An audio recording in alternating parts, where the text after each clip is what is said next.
Eu convido agora, virtualmente, a falar o senhor Oséias Francisco da Silva, presidente da Conferência Nacional das Guardas Municipais do Brasil.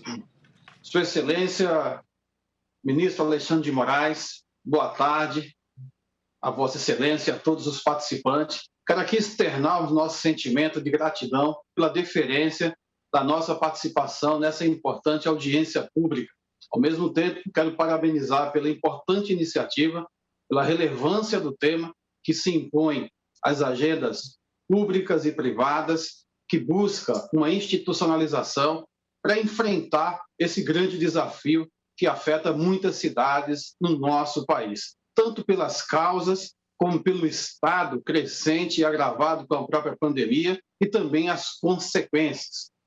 As guardas civis municipais, capilarizadas em quase 1.200 municípios no país, têm uma lei federal, que é a Lei 13.022, de 8 de agosto de 2014, e atua diuturnamente nessas cidades, promovendo aquilo que a lei estabeleceu como atribuições e competências, além daquilo que é típico das próprias guardas civis municipais, as ações integradas no sentido de fazer as garantias do ponto de vista nas cidades brasileiras. Essa questão que já foi tratada e ainda é, de certa forma, no âmbito penal, como contravenção penal, houve uma certa alteração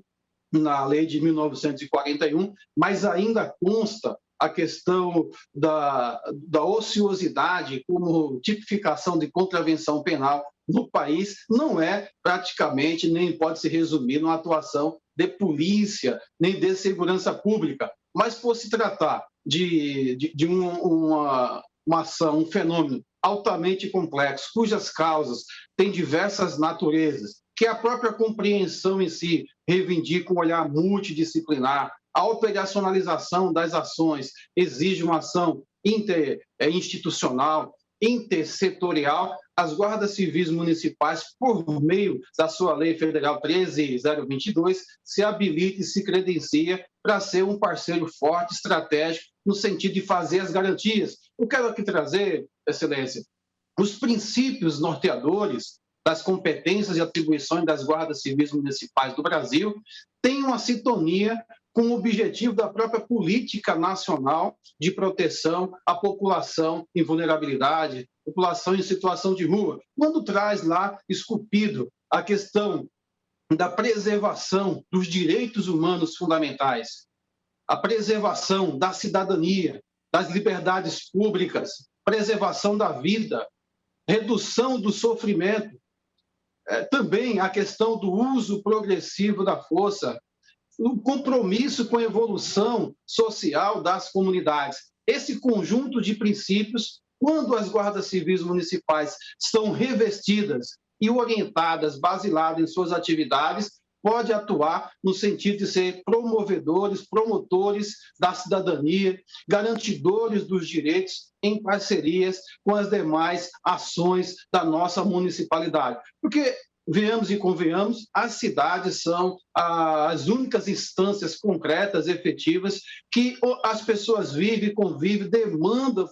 para os seus prefeitos, e hoje nós percebemos um crescente número de pessoas que vivem em situação de rua, muito agravado com a própria situação da pandemia, e a ausência de uma política institucionalizada, uma pactuação entre os entes da federação, de maneira que viabilize o exercício de maneira efetiva da política nacional em proteção e acolhimento às populações que vivem em situação de rua, muitas das vezes as guardas civis municipais acabam sendo colocadas para suprir alguma omissão ou falta de uma política mais estruturada em muitas cidades. E daí surge a nossa necessidade, a nossa preocupação, primeiramente, de fazer uma revisão e uma atualização dessa política nacional de atenção às populações que vivem em situação de rua. Também a necessidade de se criar um protocolo, um fluxo de atendimento, porque na maioria das vezes os guardas municipais são demandados por falta de uma parceria, de uma força-tarefa, e não tem um fluxo para fazer os devidos encaminhamentos para assegurar os direitos dessas diversas populações. Eu cito um exemplo aqui prático nisso. Na cidade de São Bernardo do Campo, nós fizemos uma parceria